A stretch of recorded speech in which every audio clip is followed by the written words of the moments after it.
That off. Tardy coming out of stalls was Ocean Vision. 5 runners over 6 furlongs in the Gain Marble Hill 2-year-old stakes. Up front it's Blackbeard setting the early fractions, tracked by Maymar and Tough Talk. The Nov next, the filly in the white cap, and the back marker is Ocean Vision. Continuing on towards the 3 furlong point, and from first to last there'd only be just over 3 lengths, with Blackbeard just with a narrow advantage from Tough Talk, the white sleeves, followed by Maymar, and then Deneuve and Ocean Vision, order maintained, heading for the halfway stage in the Gain Marble Hill 2-year-old stakes. In front is Blackbeard and Ryan Moore, stoked by Tough Talk and Colin Keane.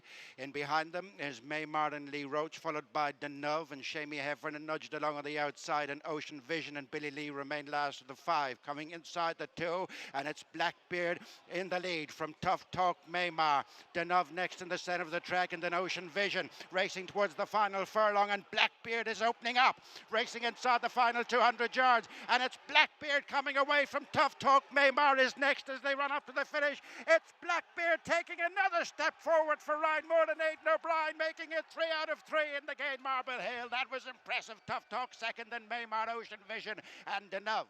Aidan O'Brien joins us now after Blackbeard. Aidan was a really impressive winner of the Gain Marble Hill Stakes. What pleased you most about that performance? We were delighted, Gary. Obviously, we thought maybe coming here that he was a Windsor Castle Norfolk type horse, a very fast horse. We weren't sure about the 6 furlongs.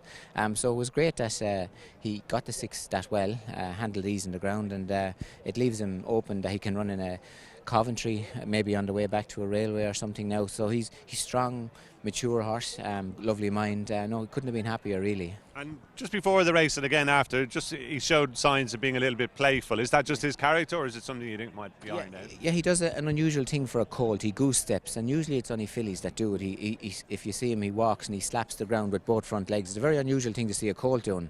I suppose if you think back to like a Zanyata and those, they used to do it, and he does it. So listen, obviously you have to be careful when he's beside you, because he lifts his legs and slaps them off of the ground, but I think it's just a habit he has, and listen, he'll probably get out of it as he matures, I would imagine.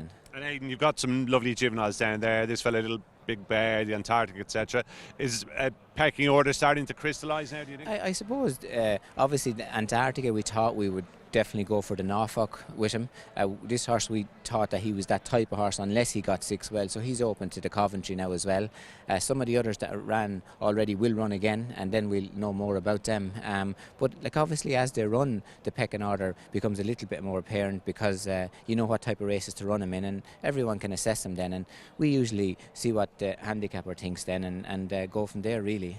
Exciting times ahead. And Aidan, Ivy League obviously supplemented for the big one later on, the Tattersalls Irish 2000 guineas.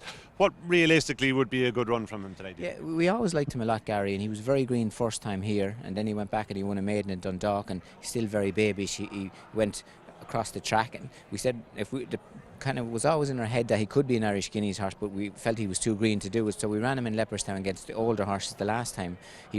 Ryan dropped him in and buried him and gave him a lot of experience, and he learnt a lot, and he was coming home very well. So obviously it was a big jump from Dundalk to Leopardstown the last day, and we think he has went forward again, so it will be very it will be very interesting to see what he does do. Physically, all the room and the size and the condition was there for him to keep improving. So we're looking forward to seeing him run. It's great that the favourite is here. It's great for the race. It'll be a good yardstick for everybody. So it'll be a competitive race. Sure it will. And just the one runner in that, Aidan, we've got a few more in the 1000 tomorrow. Tuesday, everyone seems to think is your best chance. Would you kind of go along with that? Yeah, she's went the right way since Newmarket. Frankie jumped off and he said she's made for the Irish Guineas, and she's came forward and done everything lovely since. Dean rides her every day, and Jamie, they're very happy with her. The filly that won the Oaks trial in Navan is progressed as well. It's back a couple of furlongs, but we didn't think she was stuck to the ground. And Seamus's filly won a trial lovely at Leopardstown, and we were kind of trying to wonder would we go to back to a Guineas or an Oaks with her. So when she did that, we let her take her chance. So it will be interesting. They're all kind of progressing, and this time of the year, Gary, you like to see them run because you're never really sure what's going to happen. It's the filly that keeps progressing most is usually the one, really. Okay, we'll see what happens there. Aidan, good luck for the rest of the weekend, and well done here. Thanks for joining us. Thanks, Gary. Pleasure. Aidan.